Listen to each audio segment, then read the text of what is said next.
guys, it's Ida Delche, aka the Wonder Vegan Ida, or just the Wonder Vegan. I'm working on saying it correctly. So this is our new channel called Veganize This, episode 3. Today we are making cinnamon buns. This is also one of the first things I made my boyfriend to impress him. All right, cinnamon buns, awesome. They're buttery, fluffy, sweet, ooey gooey, traditionally made with milk and lots and lots and lots of butter. So why not make them vegan? Because they're so good. All right, so let's get started. So in this bowl, I have my yeast proofing. I have 1 tablespoon of active dry yeast with about 4 tablespoons of lukewarm water. We're talking just stick your finger in. It should feel slightly colder than the bath water. And about a teaspoon of sugar. Let that sit for about 5 to 10 minutes until it's active, until it's bubbling. If your yeast does not do that, if nothing happens, then it's dead, it's inactive. You gotta toss it out and start over again. So you want it to look pretty fluffy right now, if you can kind of see right here. It should also have kind of that yeasty smell. I always say till it smells like beer. That's really what we're looking for. All right. Did you lose your tripod? I did. My camera person lost his tripod, but he'll have to look for it. I don't have it over here. It was here for a sec. Anyway, so over here, we got that. And in here, I had this heated in a pan until things dissolve, but it's 1 stick or about ½ a cup of non-dairy butter, 1.25 cups of non-dairy milk. I use almond because it's what I have in the house, but you can use soy, coconut, oats. You could use rice. If you did, I'd probably add about 2 more tablespoons of butter to kind of make up for that fat. 3 tablespoons of brown sugar, 3 tablespoons of white sugar. I can't remember if I said 2 teaspoons of salt, but 2 teaspoons of salt. All right, so we're just gonna go ahead and pour that in. And we're gonna go somewhere between 4 to 5 cups of all-purpose flour. The reason I say 4 to 5 is it always depends on how humid or how dry your kitchen is, depends on the time of the year, your climate. I know when I've made these in Arizona, I have to add a lot of flour because, I have to actually add not too much flour because it's quite dry there. But here, sometimes I have to add a little more. So we'll start with 4. Now whenever you add flour, never push it along the side and pack it. All right, always scoop a lot and then level it off. This is important. If you pack it in, you're gonna get more in there. 2, 3, and 4. Now, of course, you can do this with a stand mixer. I do have a stand mixer, but I'm doing this by hand for anyone who does not have a stand mixer. Sometimes also, it's really cathartic and relaxing just to make dough by hand. So I'm just gonna give this a quick stir. Look and see this comes together. I can already tell I'm gonna have to add more flour because my spatula is going through a little too smoothly, which means the dough is gonna be quite wet. But I probably don't need to add a full cup. I may just need to add about a 1/4 cup at a time. All right. I actually may only need to add about like a couple tablespoons. We'll start with that. All right, you're gonna stir with a spatula until it all comes together and it starts to take a lot of work to stir. So now we're gonna turn this out onto a floured surface that I will flour. All right. Get everything out of there. All right. You stay right there with me. And we're gonna start kneading. So this is the technique that I call FPT, fold, push, turn. This is what we're going to. So I'm gonna fold the dough in on itself using the palm heel, push, and rotate 90 degrees. Now your dough at this point, you might start getting little tears in it. That's fine. The more you knead it, the more it'll come together. Now the kneading process, what I'm actually doing here is I'm activating the gluten that is in the flour. All right. So think of gluten kind of like a ball of rubber bands. All right. Did we lose signal? Try again. All right. Think of it like a ball of rubber bands. All right. So whenever the gluten starts to get activated by the presence of water and movement, all right, they start to spread out. They start to expand. All right.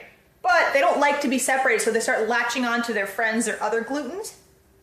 And then they form kind of that tight bond. That's how your bread stays very chewy. It's all that gluten in there. If you're ever making a cake or cookies, usually you don't want that to happen. So you work it as little as possible. But for bread, this is considered a bread. We really want to work that gluten. Now I see I'm kind of sticky here. No problem, I'm gonna use my handy dandy bench scraper. And I'm definitely gonna have to add more flour here. And again, if you have a stand mixer, just using the dough hook, that'll do all the work for you. All right, fold, push, turn, fold, push, turn, fold, push, turn. And I can already tell it's taken in as much flour as it probably will. That's good. But I can feel it's still kind of sticking to my heel, to my palm heels. Working to find my words here. And the other thing too is make sure you're working within your center of gravity. Try not to be leaning over anything like this. Work within your center of gravity. All right, I'm not that tall. I'm 5'6", so mine is pretty far here. If you're taller, it might need to be further away. If you're small, get it right here. All right. So how do we know that it's perfectly well kneaded, that's kneaded to the right amount? Well, we're gonna do what I learned from one of the chefs I used to work with, Chef Aaron. Hi, Chef Aaron. It's called the window pane test. So you're gonna take a small portion of dough. I can already tell this isn't ready, but I'll kind of show you. And just kind of stretch it. You should be able to stretch it very thin without it tearing, which it is right now. So it tells me I'm not there yet, so I'm gonna knead a little longer. Now, if you tune in tomorrow, I'm gonna use this exact same recipe to make sticky buns as well. This dough, I've used it to make cinnamon buns, I've used it to make peanut butter and jelly cinnamon rolls, I've used it to make orange rolls. I've even switched out the brown sugar for more white sugar and used these to make your classic Parker House rolls, like your beautiful Thanksgiving dinner rolls. Everyone in my house loves those. All right, get in there, get in there. Maybe a tiny bit more flour, just mainly for the comfort of my hands. It's not gonna hurt the dough, but at a certain point, I just don't want it sticking to my hands. All right, I can feel it smoothing out a lot more. This thing is also on wheels, so it does kind of shift a little bit. All right, beautiful. Now the dough is starting to fight me now, which is really good, meaning it's pushing back when I push in. Okay, so window pane test number 2. All right, gonna do just like I'm making the world's tiniest pizza.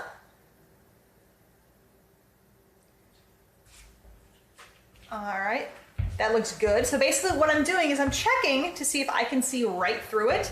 I should be able to kind of use my other finger here to wave at myself, and I should be able to see my own shadow right through it.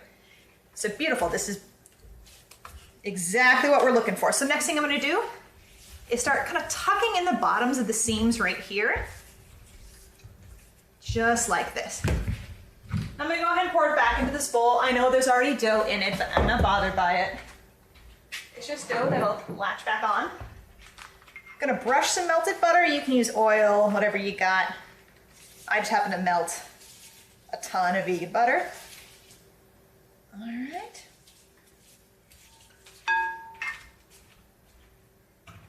Then I'm gonna put the dough in. Where did I put my plastic wrap? That's okay, I'll use a towel. Cover with either plastic wrap or a towel. I will use a towel. And put it in kind of a warm-ish space in your house. If your oven can get to about 100 degrees, no higher, throw it in your oven. All right, for me, I like to throw it, honestly, a lot of times I set it above my dryer. That's a hot spot in my house. All right, and then you let it rise for about 1 hour until it looks like this. All right, woo, this is just like blobbing out of the sides. I love it. Okay, I missed the trash, I'll get it later. So next thing I'm gonna do, push the dough down. Punch out all that air that rose. All right, and then throw it on your counter. I might need to add a tiny bit of flour here, and that's totally fine. All right, let me put these off to the side. All right, now I'm gonna start rolling. All right, now, whenever you are rolling any kind of dough, whether it's pie dough, cookie dough, pasta dough, anything that uses a rolling pin, you are only rolling forward and back. None of this. You never want to go this way because naturally your body puts more weight on one side than the other, and that's how your dough gets very lopsided.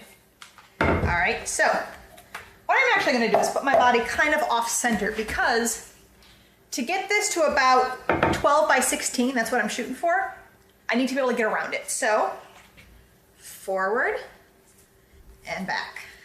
At the very beginning, it's gonna fight you a few times, that's okay. Forward and back. I can see this is a little kind of lopsided here, no problem. I'll just kind of work that by hand to kind of get it to the right shape.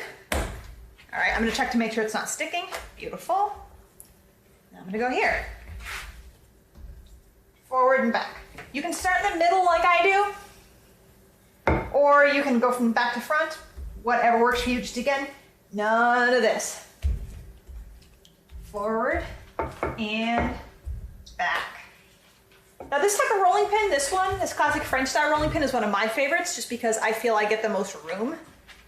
I get a lot more kind of surface, I get more real estate to work with versus the ones that have handles on them. But again, if that's your preference, that's totally fine too. I just don't recommend the tapered ones, the ones that, well, are fat here and kind of pinch out sides like cigars, because you have very little real estate to work with. All right. I can see this side's not as even, and that's okay. All right. This dough has a lot of air in it, hence I can hear the little like kind of the deflating squeaks. I mean, this is really good, really buttery, really rich dough. Awesome.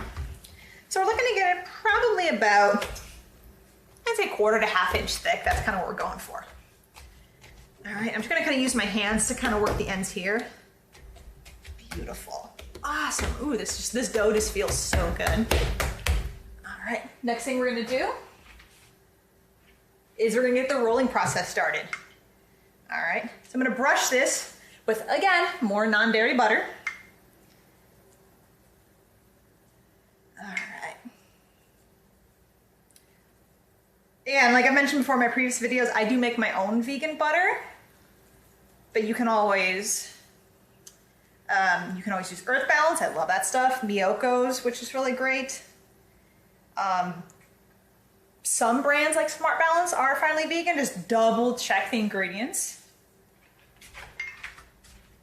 All right, next thing we're gonna do is add the cinnamon and the sugar part. So in here, I have about 1/2 cup of light brown sugar. Personally, I prefer to use dark brown sugar, but again, we are in quarantine, it's what I got. So again, 1/2 cup of light brown sugar, 1/4 cup of white sugar, and about 2 teaspoons of cinnamon. I like a lot of cinnamon. If you want to scale it back to 1, that's totally fine. I'm gonna go ahead and sprinkle it everywhere. And I mean everywhere. I notice here I'm a little off center, so a little kind of out of the square shape, so I'm just gonna kind of work that with my hands. No problem. I'm just gonna do this. I'm not very fancy. Beautiful. Oh, I can smell all that cinnamon.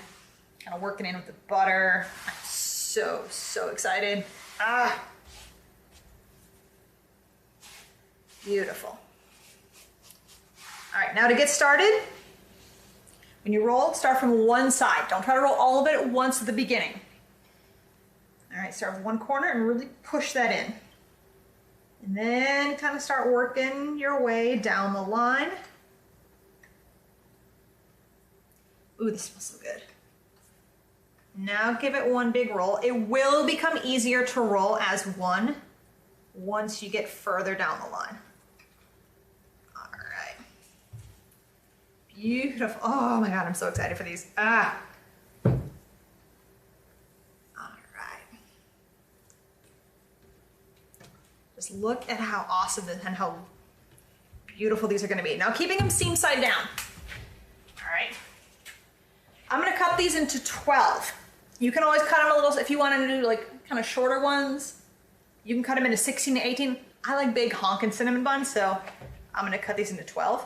Now the best way to do them instead of starting from the end is start from the middle, use a serrated knife, a knife with teeth, all right? And use the whole length of the blade. So instead of like sawing motions, all right, go from the back to the front, front to the back to the front. You should be able to do it in 3 swipes or less. All right, don't start taking them apart until you've cut them all. So now I've got 2.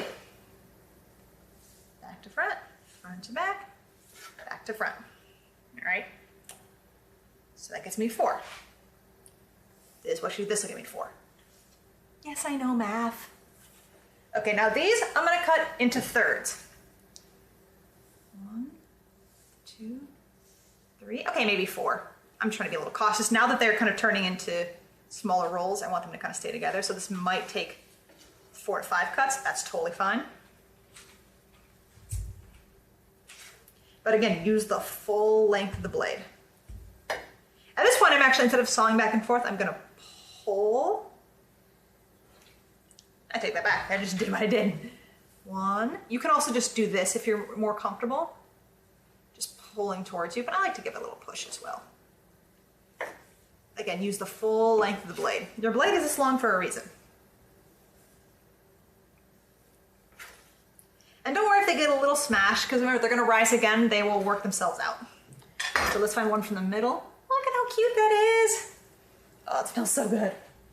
All right, so I've got a classic 9x13 baking dish. All right. And I'm going to go ahead and put these in. Give them about maybe a half to, no, I'd say a 1/4 inch of space is kind of what we're looking at. All right. Just like this. Because they are going to rise in on each other. Oh, they smell so good. These are a total labor of love. And what you can also do is at this point, you can make this process the day before, like I'm planning to do right now. Pop these in your fridge. They will rise a lot more slowly, but they will be ready for tomorrow. So you can just throw them in the oven tomorrow. This is kind of what we're looking for. Now again, I'm gonna let these proof one more time, so I will cover them with a towel. All right. And let those rise for just about maybe half an hour to 45 minutes, or overnight in your fridge, must be in your fridge, until they look kind of like this, until they poof out. Now these, what I'm actually gonna do is I'm gonna freeze them. These freeze really, really well. So I'm gonna cover them just like this, pop them in my freezer. And then after that, I'm gonna go ahead and, just had more there, so I had to move stuff around. And then when I wanna use them, I'll take them out the night before, let them thaw on my counter overnight. And then in the morning, boom, cinnamon rolls. You're gonna go ahead and bake those at about, once they've risen, you're gonna bake them at about 350 degrees for 35 to 40 minutes, or until they're nice and golden brown on the top, or until they look like this. Now these have been in my oven for a while. They're still kind of warm. That's why I was able to grab these here. I also have kitchen hands, which means my hands can handle a little bit of heat. Please do not try that at home. So working with them while they're still kind of warm, we're gonna go ahead and make our glaze. First, let me just go ahead and take care of all these dishes. All right, one thing you always gotta do, wash your knife right away. Put it up. Okay. Let's go ahead and work on that glaze. So in here, you know, I'm gonna clean the counter first, because otherwise it's gonna drive me nuts. Just 1 second here. All right, beautiful. I put it over here. So in here I have vegan cream cheese. I got about 4 ounces or a half cup. The brand I have is Miyoko's. This is what I'm using. I usually like Tofuti or Trader Joe's brand because it's the cheapest. This is all I could find at the grocery store. So I'm working with that. So again, I have about a half cup there, or 4 ounces. I have 2 cups of classic powdered sugar, a little bit of, about a teaspoon of vanilla bean paste. You can use extract if it's all you have. And I have some almond milk. I might just splash in as needed. So starting on a low speed. Just gonna get this to kind of come together. We're not looking for this to be like a buttercream frosting that you would put on a cupcake. We're looking for this to be more of a glaze. So I can already tell I'm gonna definitely need to add some almond milk. I'm adding about 2 teaspoons right there.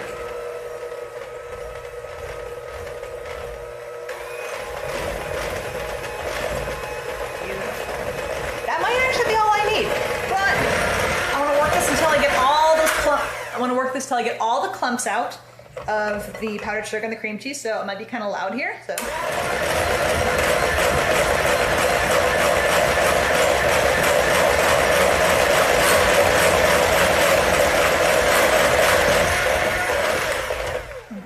And the final thing we're gonna add, trust me, anything really sugary and sweet needs this. Pinch of salt. Again, salt is your friend.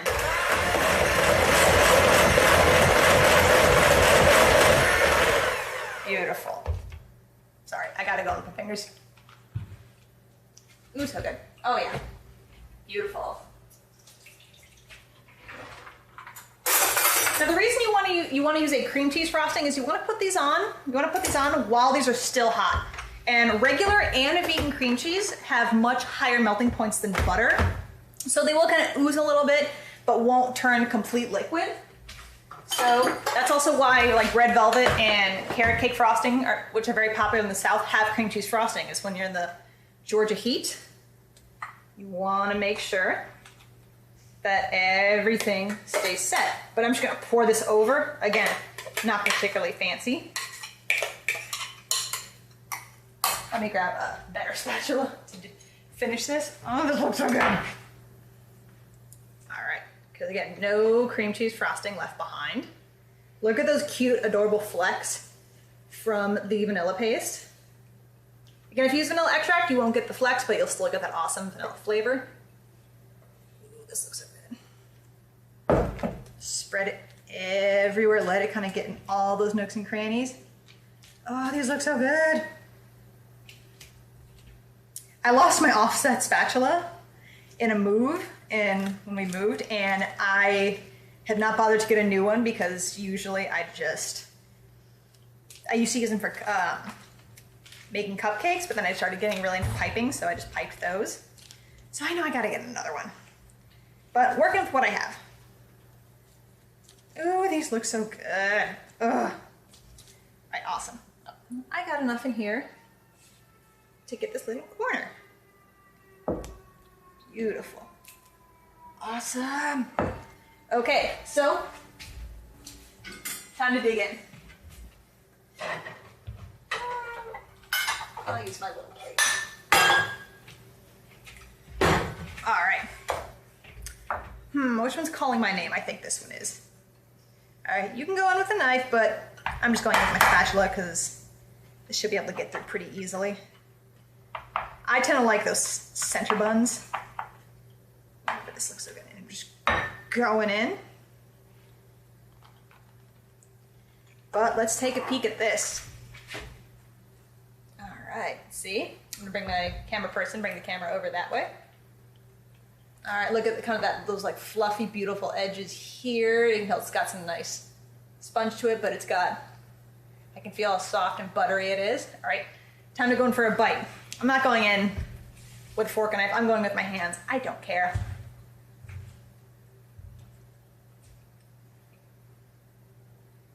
Oh, so good. It's all over me right now, and I don't care. And cream cheese kind of gives it a nice tang, which cuts through that real richness that this cinnamon bun has. The cinnamon really comes through. The pinch of salt really, really does make the difference. Oh, but the texture's great. The top has a slight bit of crunch in there, so does the brown sugar. It has some caramelly edges. Oh, this is delicious. So, with sticky hands, I say thank you guys for watching. Tune in tomorrow, hopefully around this time. We'll go ahead and make sticky buns. Same dough, but I'll show you how to make really awesome, really gooey sticky buns. Thanks for watching.